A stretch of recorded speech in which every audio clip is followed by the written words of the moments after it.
تو یہ مشینی آلات کا استعمال یہاں پر ہو رہا ہے، اس لیے مشینی آلات عوامل کی نسبت زیادہ ہے، پہلی تصویر کے بنسبت زیادہ آلات کا استعمال یہاں پہ ہو رہا ہے۔ تیسرا سوال ہے، تصویر جیم میں دکھائی گئی صنعت میں کیا امتیاز نظر آتا ہے، یعنی کیا کیا فرق نظر آ رہا ہے ہم کو جیم سے۔ تو تصویر جیم کی جو صنعت ہے اس میں جگہ، مشینی آلات اور بہت ساری ہم کو جو نظر آ رہی ہے ایک بڑی انڈسٹری، یعنی ایک بڑی صنعت نظر آ رہی ہے جس کے اندر بہت سارے لوگ کام کرتے ہوں گے، بہت ساری مشینوں کا استعمال ہوتا ہوگا۔ تو یہ فرق ہم کو اس صنعت میں نظر آتا ہے۔ اگلے سوال کی طرف بڑھتے ہیں، تصویر میں دی ہوئی صنعتوں کی قسمیں پہچانیے۔ اب ہم جب یہ تین تصویروں کو دیکھتے ہیں الف، بے اور جیم میں، تو سب سے پہلے ہم دیکھیں گے الف میں پاپڑ بنانے کی جو صنعت ہے یہ چھوٹی صنعت ہے۔ اسی طرح تصویر بے میں لکڑی کے کام ہو رہا ہے، وہاں پہ لکڑی سے اشیاء بنائی جا رہی ہیں، اس کو ہم کہیں گے درمیانی صنعت۔ اور تیسری جو شکل ہے جیم، اس میں ہم کو ایک بڑی صنعت نظر آتی ہے، اس لیے اس کو ہم کریں گے بھاری صنعت یا بڑی صنعت کہتے ہیں۔ جغرافیائی وضاحت۔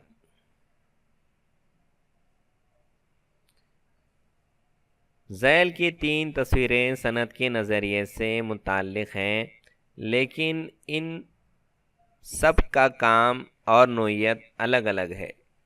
ان صنعتوں میں خام مال، نفری قوت، سرمایہ، جگہ وغیرہ عوامل کی ضرورت ہوتی ہے۔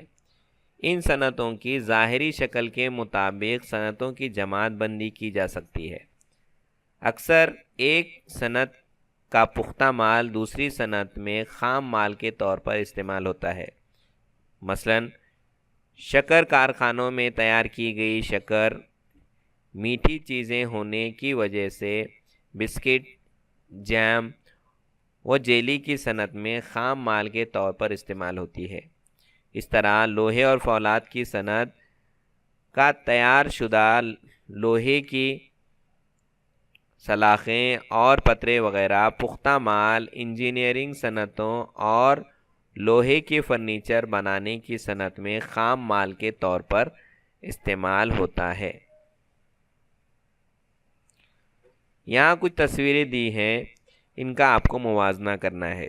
دیکھیے پہلی تصویر ہے، ان صنعتوں کے مناسب اور موزوں مقامات کی آپ کو نشاندہی کرنا ہے۔ جیسے یہ ایک شکل ہے، تصویر دی ہے اور اس میں مچھلی کا جو کاروبار ہے اس تعلق سے پیکنگ کی جا رہی ہے، مچھلی کٹنگ کی جا رہی ہے، اور دوسرے میں دودھ کی بوتلوں کو بھرا جا رہا ہے۔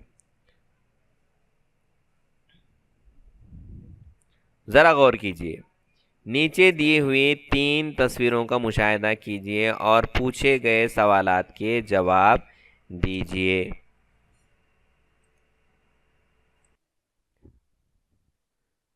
بچوں کوشش کر کے دیکھیے، آپ کے سامنے ایک جدول نظر آ رہا ہے اور یہاں پر صنعتوں کے حوالے سے ہم کو اس جدول کو مکمل کرنا ہے۔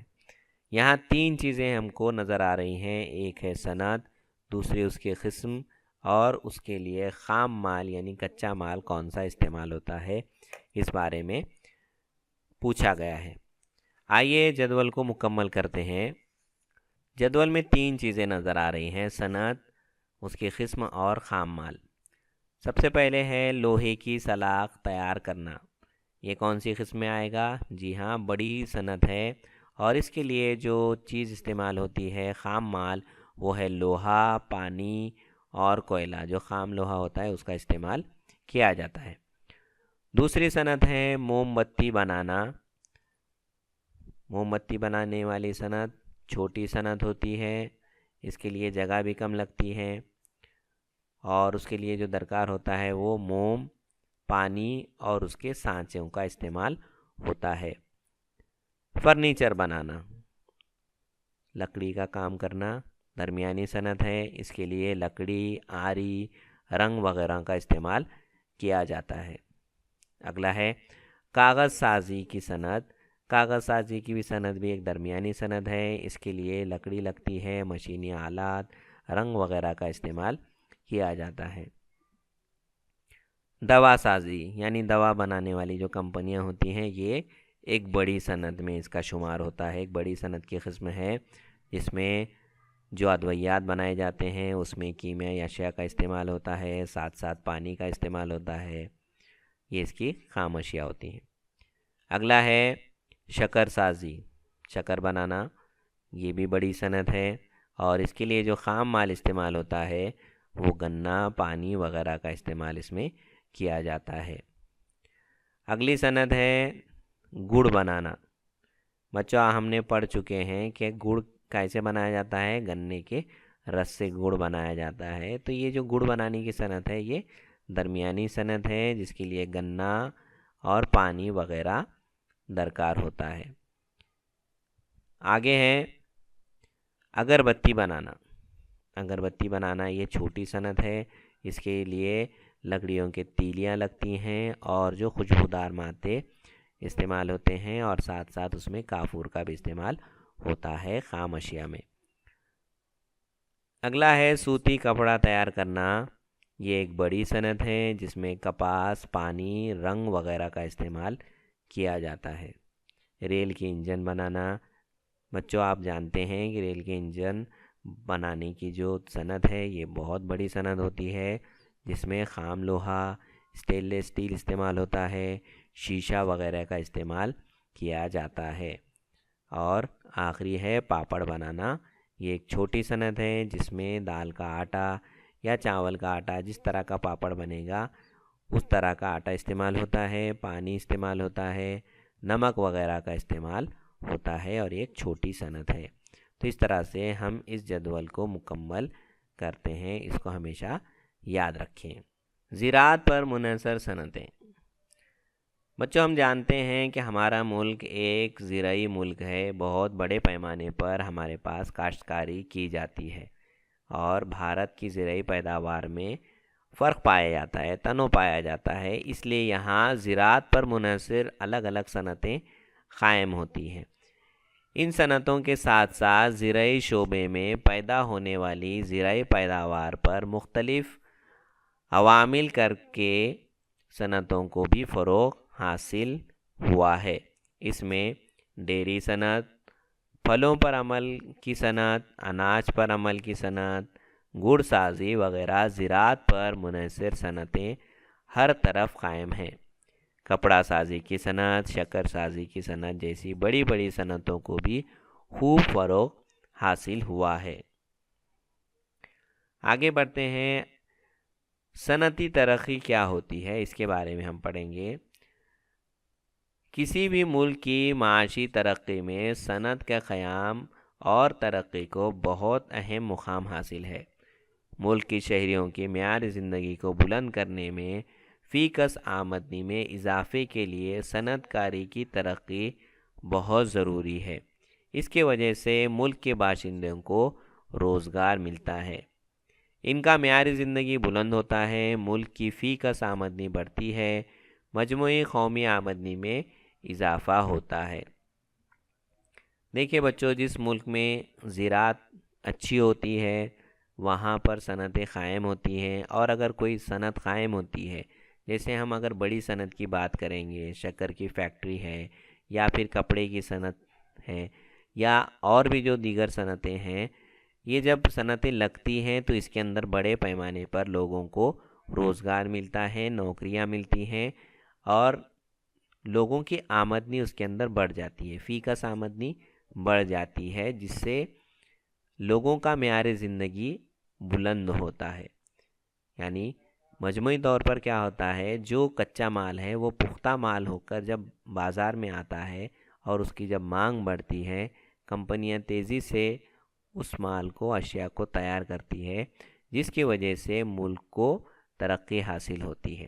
اور جب اس کی ضرورت پوری ہوتی ہے تو کیا ہوتا ہے، ایک ملک اپنی ضرورت پوری کرنے کے بعد اس کو باہر ایکسپورٹ بھی کرتا ہے، برآمد بھی کرتا ہے، درآمد بھی شروع ہو جاتی ہے۔ تو اس طرح جو ہے ملک کی ترقی ہونا شروع ہوتی ہے۔ تو ملک کی ترقی میں سب سے اہم رول صنعت کاری کا ہوتا ہے، جس کی وجہ سے صنعت کاری کی رفتار کو تیز کرنا نہایت ضروری ہے۔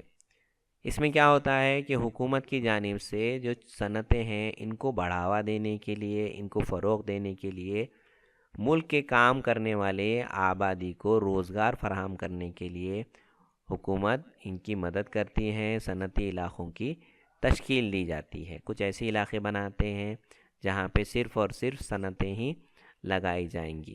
ملک کی معاشی ترقی میں صنعتوں کا بڑا اہم مقام ہے، اس لیے تمام ملکوں میں صنعتوں کی ترقی کے لیے شعوری کوششیں کی جاتی ہے۔ اس کے خاطر مخصوص صنعتی علاقوں کی تشکیل کی جاتی ہے۔ ان علاقوں میں صنعتوں کو بجلی، پانی، ٹیکس وغیرہ میں خاص سہولیات دی جاتی ہے۔ ایک الگ سے حصہ بنایا جاتا ہے، صرف وہاں پر صنعتیں قائم کی جاتی ہے، اور صنعت کے لیے جو سب سے ضروری چیز جو ہوتی ہے وہ ہے بجلی، پانی، اور اس کے علاوہ جو ان کو ٹیکس دیے جاتے ہیں، لگائے جاتے ہیں، اس کے اندر بھی سہولیات دی جاتی ہیں تاکہ زیادہ سے زیادہ صنعتیں ہمارے ملک میں ترقی کریں اور ہمارا ملک آگے بڑھتا رہے۔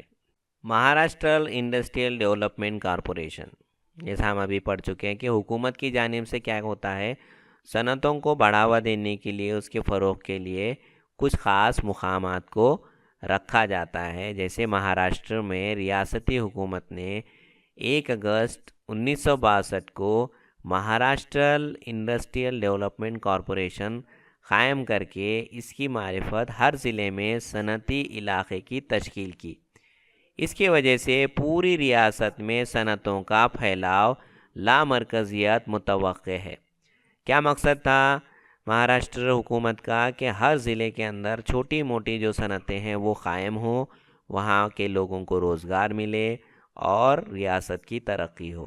اس کے تحت 1962 میں 1 اگست 1962 کو MIDC قائم کی گئی اور ہر ضلع میں اس کا پھیلاؤ کیا گیا۔ اسی طرح مہاراشٹر کی طرح دوسری ریاستوں میں بھی ایک کارپوریشن بنائے گئے۔ اس صنعتی انقلاب میں بیشتر جگہوں پر ایک دوسرے کی تکمیلی صنعتیں نظر آتی ہیں۔ صنعتی انقلاب کی وجہ سے مقامی لوگوں کو روزگار حاصل ہوتا ہے۔ ایسے مقامات پر صنعت کی مختلف اقسام کی ضرورت مہیا کی جاتی ہے۔ جغرافیائی وضاحت: صنعتی ترقی سے کئی فائدے حاصل ہوتے ہیں، لیکن اس کے ساتھ ہی اس کی کچھ خامیاں بھی ہیں۔ صنعت کاری کی وجہ سے کسی علاقے کے نوجوانوں کو روزگار ملتا ہے، اسی طرح فی کس آمدنی میں بھی اضافہ ہوتا ہے، اس میں مدد ملتی ہے۔ لیکن زرعی ملک کی معاشی ترقی کے لیے زرعی پیداوار پر منحصر صنعتوں کا قیام ضروری ہوتا ہے۔ ایسی صنعتوں کی وجہ سے زراعت اور ملک کی معاشی ترقی ہوتی ہے، عوام کا معیار زندگی بلند ہوتا ہے۔ بچوں اس شکل کو غور سے دیکھیے، آپ کو یہاں پہ چند نکات نظر آ رہے ہیں، جیسے بے روزگار، زرعی ترقی، جنگلات کا زوال، آبادی وغیرہ۔ یہ تمام جو نکات ہیں ان کو دھیان میں رکھیے اور ہم کو اس کو ترتیب سے لگانا ہے کہ شکل 7.8 میں دیے ہوئے نکات کا مطالعہ کر کے صنعتوں کے لیے فائدہ اور نقصانات کے 2 گروپ میں جماعت بندی ہم کو یہاں پر کرنی ہے۔ آئیے ان کو سمجھتے ہیں۔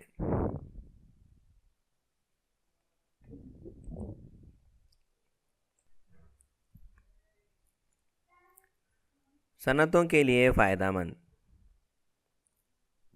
جو چیزیں ہیں ان میں روزگار، زرعی ترقی، آبادی، اشیاء کی مستحکم قیمتیں، ہنرمند نفری قوت، بلند معیار زندگی، مزدوروں کی دستیابی، بازار، زیادہ زمین زیر آب، نقل و حمل کی سہولت کی ترقی، رسد و رسائل، تہذیبی ترقی، خواندگی، شہر کاری کو فروغ، وفراق مقدر میں پانی، مسلسل بجلی کی فراہمی۔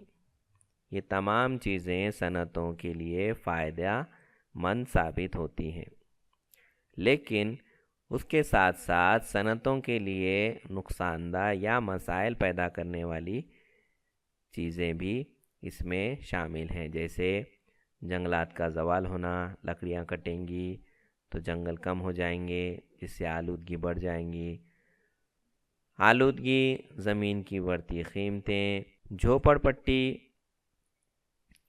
مفلسی، نقل مکانی کرنے والوں کی تعداد یہ بڑھ جائے گی۔ اطلاعاتی ٹیکنالوجی کی صنعت۔ اطلاعاتی ٹیکنالوجی موجودہ دور کے انجینئرنگ کا ایک نہایت اہم شعبہ ہے۔ اس شعبے کے سہارے کام کاج کمپیوٹر کی مدد سے چلتے ہیں۔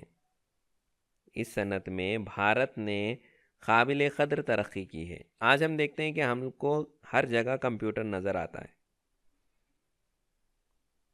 چاہے آپ بس کا ٹکٹ نکالنے جائیں، چاہے ٹرین کا ٹکٹ نکالیں، یا پھر ہم آج جس دور میں ہیں لاک ڈاؤن کے پیریڈ میں ہم جو ہے کمپیوٹر کی مدد سے یا موبائل کی مدد سے ہم لوگ آن لائن ٹیچنگ کر رہے ہیں۔ ہر جگہ ہم کو کمپیوٹر کا استعمال نظر آتا ہے۔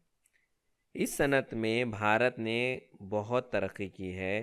اس کے خاص اسباب اس صنعت میں موجود نہایت چست اور ماہر نفسی قوت کا اعتراف ہے۔ اس کی وجہ یہ ہے کہ ہمارے پاس جو صنعتیں اور جس چستی سے پھرتی سے جو لوگ نفسی قوت سے جو کام کرنے والے جو لوگ ہیں، اس کی وجہ سے یہ بہت تیزی سے ہمارے ملک میں پھیل گیا ہے۔ اس صنعت میں تکنیکی معلومات تلاش کرنا، حاصل کرنا، ان کا تجزیہ کرنا اور جمع کرنا، نیز ترسیل کی شکل میں پیش کرنا، طلب کے مطابق اسے فراہم کرنا جیسے کام ہوتے ہیں۔ یہ تمام تر معلومات انٹرنیٹ کی مدد سے کمپیوٹر، موبائل وغیرہ ذریعے سے توسط کی منظم کی جاتی ہیں۔ ان سب کے لیے خاص کمپیوٹر نظام کی تشکیل بھی اس صنعت کا ایک خاص حصہ ہے۔ دیکھتے ہیں ہم لوگ بچوں کہ آج کے دور میں جو ٹیکنالوجی کا دور ہے، اس میں کوئی بھی چیز کو بڑے آسانی سے ہم معلومات جمع کرتے ہیں، اس کو کیٹیگرائز کرتے ہیں، ترسیل کرتے ہیں، اس کو الگ الگ حصوں میں بانٹ دیتے ہیں اور اس کو آسانی سے ہم پیش کر سکتے ہیں۔ یہ کیوں پاسبل ہوا ہے؟ یہ کمپیوٹر اور موبائل کے ذریعے پاسبل ہو گیا ہے اور ایک سسٹمیٹک طریقے سے کام کرتا ہے۔ آج کمپیوٹر اور ٹیکنالوجی کا بڑا استعمال ہوتا ہے۔ مختلف قسم کی معلومات کمپیوٹر میں ذخیرہ کی جاتی ہیں اور اس کا پورا دنیا میں استعمال کیا جاتا ہے۔ جیسے ہم دیکھتے ہیں کہ آج ہم انٹرنیٹ کے اوپر اگر کچھ سرچ کریں گے، کچھ ڈالیں گے، لکھیں گے تو فوراً ہم کو وہ معلومات مل جاتی ہے۔ اس کی وجہ کیا ہے کہ تمام معلومات کو ایک جگہ پر ذخیرہ کیا گیا ہے۔ جیسے ہم لکھتے ہیں، کوئی ویب سائٹ کے اوپر جاتے ہیں، ہم www جیسے ہم نے لکھا، ورلڈ وائڈ ویب جس کو بولتے ہیں، اور اس میں ہم جب سرچ کرتے ہیں تو جتنی چیزیں، جو چیز آپ تلاش کر رہے ہیں اس کے تعلق سے ساری چیزیں کمپیوٹر ایک سیکنڈ میں آپ کے سامنے لے کر آتا ہے اور ہم کو اس کے اندر جو چیز ہماری کام والی ہے ہم اس کو فوراً تلاش کرتے ہیں، چاہے وہ کمپیوٹر ہو، چاہے ہمارا موبائل ہو۔ اس میں ہم ان تمام تکنیکی چیزوں کا استعمال آسانی سے کر سکتے ہیں۔ صنعتوں کی سماجی ذمہ داری۔ نفری صنعت کار یا صنعتوں کے گروہ کی سماج کی فلاح نیز ماحول کے متوازن رکھنے کی سرگرمیاں صنعتوں کی سماجی ذمہ داری سمجھی جاتی ہے۔ سماج کی تئیں ذمہ دار یا سماج کے تئیں اس بات پر کاربند رہنا کہ سماج کے کسی ضرورت مند فرد یا ادارے کو مدد کر کے سماج کے لیے مفید کام کرنا ضروری ہے۔ اس مقصد کے تحت 5 کروڑ سے زیادہ منافع کمانے والی صنعت کاروں یا صنعتی گروہوں کو اپنے منافع کی کم سے کم 2% رقم سماج کی فلاح و بہبود کے کاموں کے لیے خرچ کرنا ہے۔ اس کے متعلق حکومت بھی اصرار کرتی ہے۔ اس کے لیے درج ذیل امور پر خرچ کرنے کی توقع کی گئی ہے۔ دیکھیے بچوں، جب کوئی صنعت اچھا کام کر رہی ہے، زیادہ منافع کما رہی ہے، یہاں پہ جو ہمارے جو بڑے بڑے صنعت کار ہیں وہ اگر اپنا منافع کو کم سے کم 5 کروڑ پار کر لیتے ہیں، ان کا منافع اگر 5 کروڑ تک پہنچ جاتا ہے، تو ایسے صنعتی کاروباروں کے اوپر اپنے منافع میں سے جتنا انہوں نے کمایا ہے اس میں سے 2% رقم سماج کے بھلائی کے لیے ان کو استعمال کرنا ہے۔ چاہے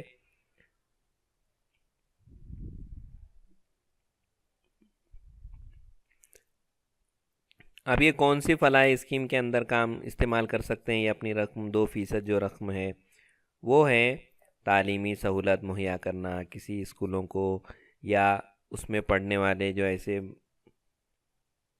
غریب طبقے کے لوگ ہوتے ہیں ان کی مدد کرنا، اسکالرشپ وغیرہ دینا، یہ کام کیا جاتے ہیں، تعلیمی سہولیات کی فراہمی کرنا۔ اس کے بعد ہے دوسرا، صحت کے متعلق سہولیات مہیا کرنا۔ جیسا ہم لوگ اکثر دیکھتے ہیں کہ اسکولوں میں کسی این جی اوز کے تھرو کیا ہوتے ہیں، میڈیکل کیمپ ہوتے ہیں، بچوں کے جو ہے ڈینٹل چیک اپ ہوتا ہے، ہیلتھ چیک اپ ہوتا ہے، یہ تمام چیزیں کی جاتی ہیں، یہ بھی ایک کام ہوتا ہے۔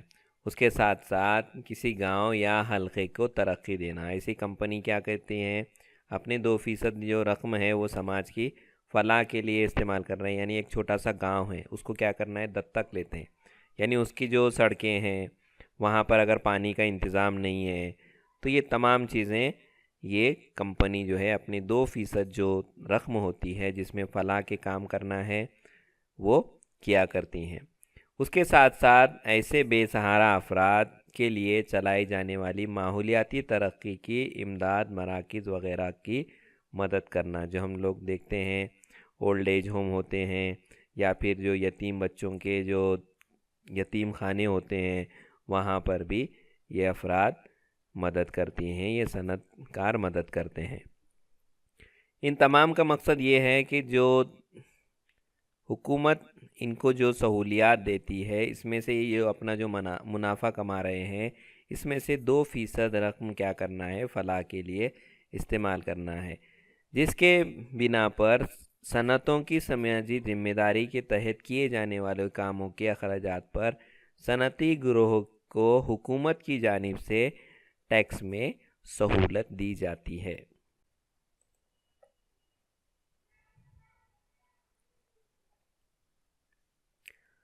کیا آپ جانتے ہیں صنعت کاری اور ماحول؟ صنعتوں میں خام مال پر مختلف عمل کر کے ان سے پختہ مال بنایا جاتا ہے۔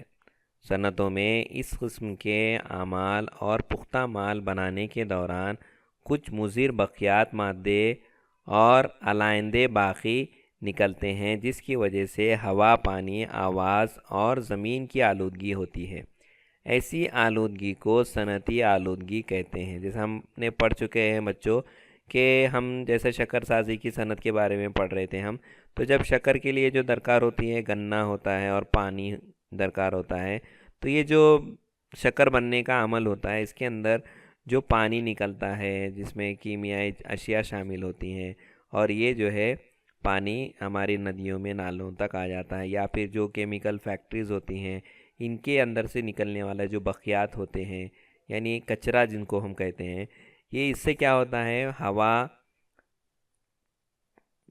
ہوا خراب ہوتی ہے، کاربن ڈائی آکسائڈ کا مقدار بڑھ جاتا ہے، اس کے ساتھ ساتھ آواز کی آلودگی بھی ہوتی ہے اور زمین کی بھی آلودگی ہونے لگتی ہے۔ تو اس کے لیے صنعت کاروں کو کچھ ماحول کے تعلق سے تدابیر کرنی چاہیے۔ صنعتی آلودگی کی وجہ سے پیدا ہونے والی ماحولیاتی آلودگی کے مسائل کے متعلق آج عالمی سطح پر بڑی سنجیدگی سے غور و فکر کیا جاتا ہے۔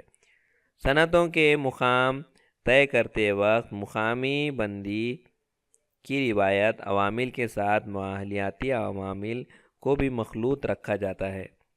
کارخانوں کے ذریعے ہونے والی آلودگی پر قابو رکھنے کے لیے کارخانوں کے انتظامیہ کو مضر باقیات اور لائندوں کا صحیح ڈھنگ سے ٹھکانے لگانے کا انتظام کرنا چاہیے۔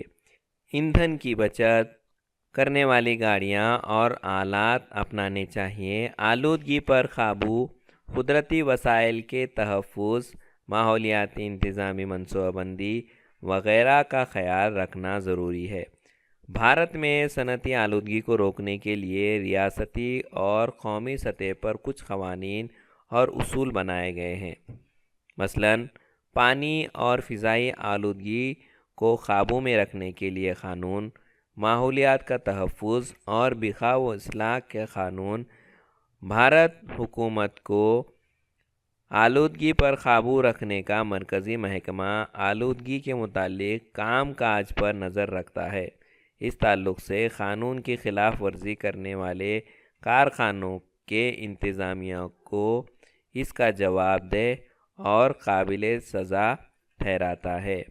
دیکھو بچوں، جتنے ہم نے یہ چیزیں پڑھی ہیں کہ صنعت جب قائم ہوتی ہے تو اس کے کچھ رولز ہوتے ہیں کہ آپ، جیسا ہم نے بتایا MIDC قائم ہوتی ہے، رہائشی علاقوں میں صنعت نہیں لگائی جاتی جس سے آلودگی پھیلے، لوگوں کی صحت خراب ہو۔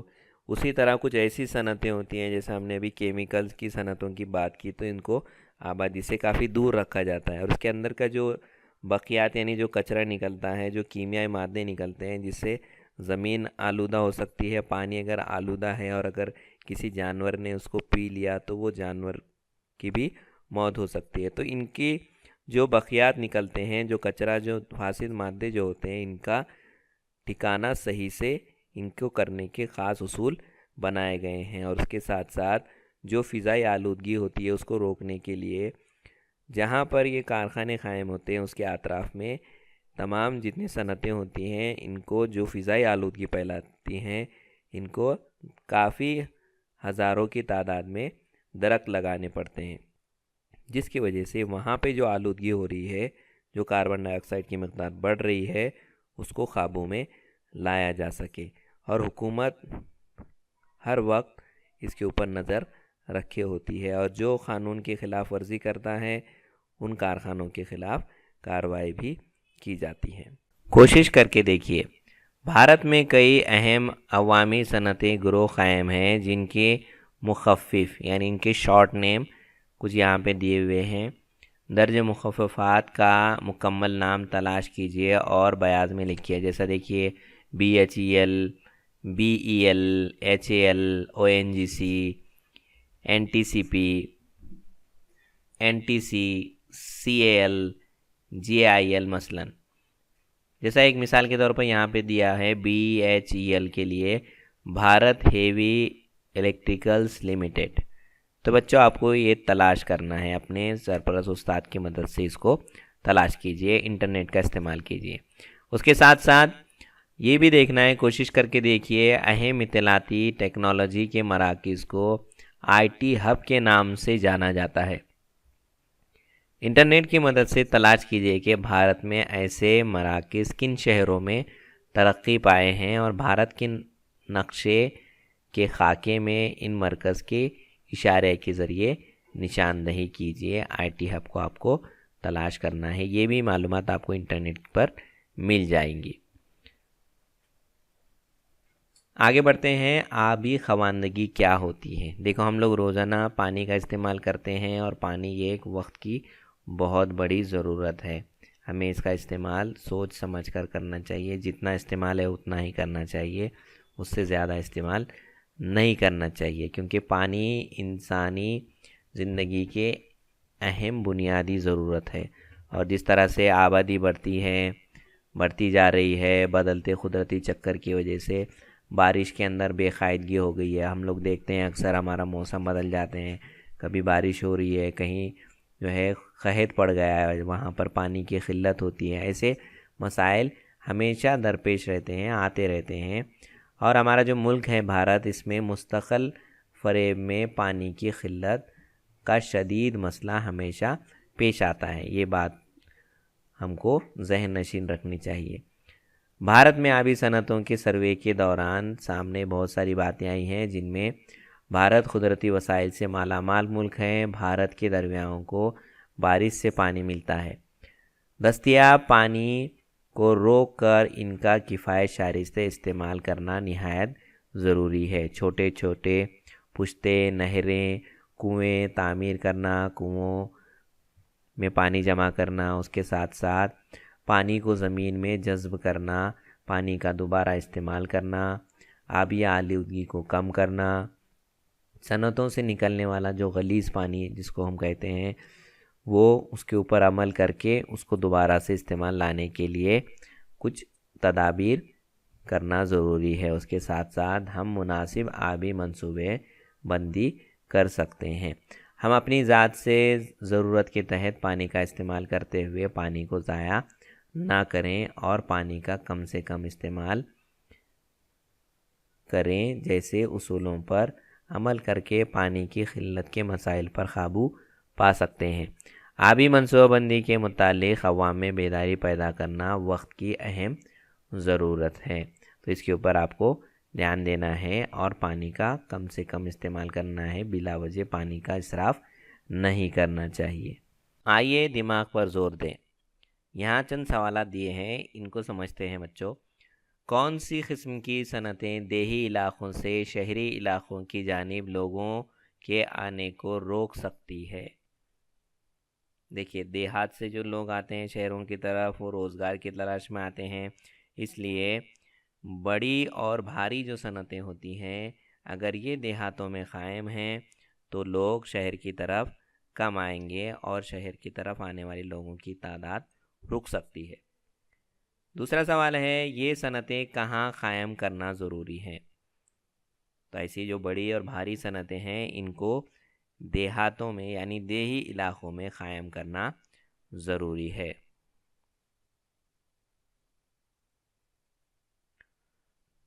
بچوں اس بات پر غور کریں، جب آپ بڑے ہو جائیں اور اگر آپ کے ذہن میں اپنی صنعت شروع کرنے کا ایک خیال ہے تو آپ کیا کریں گے؟ صنعت کار بن جائیں تو ذیل میں سے کون کون سے کام کریں گے اس کو اپنی بیاض میں لکھیے، اس کے بارے میں سوچیے۔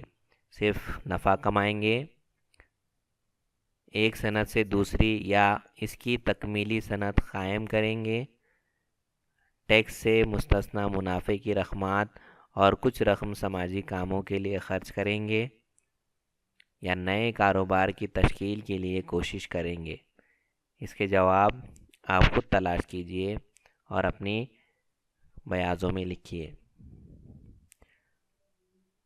تو بچوں آج ہمارا یہ سبق صنعتیں یہیں ختم ہوتا ہے۔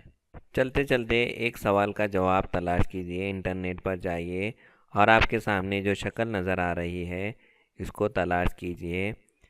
اوپر دی ہوئی علامت کس تعلق سے استعمال ہوتی ہے، اس اسکیم کا فائدہ کیا ہوگا اور اس اسکیم سے روزگار کا آپس میں کیا رشتہ ہے، اور ساتھ ساتھ بھارت کی 9 رتن صنعتیں کسے کہتے ہیں اور انہیں 9 رتن کا درجہ کس وجہ سے حاصل ہوا ہے، ان سوالات کے جواب تلاش کیجئے۔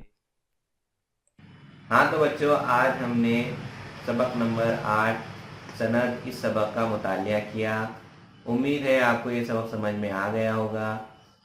اگلے سیشن میں ایک نئے سبق کے ساتھ پھر ملیں گے۔ مجھے دیجیے اجازت۔ اللہ حافظ۔ ایجوکیشن اردو اسٹینڈرڈ 1 چینل کو ضرور سبسکرائب کریں اور بیل آئیکن ضرور دبائیں تاکہ روز آنے والی ویڈیو کے نوٹیفیکیشن آپ کو ملتی رہیں۔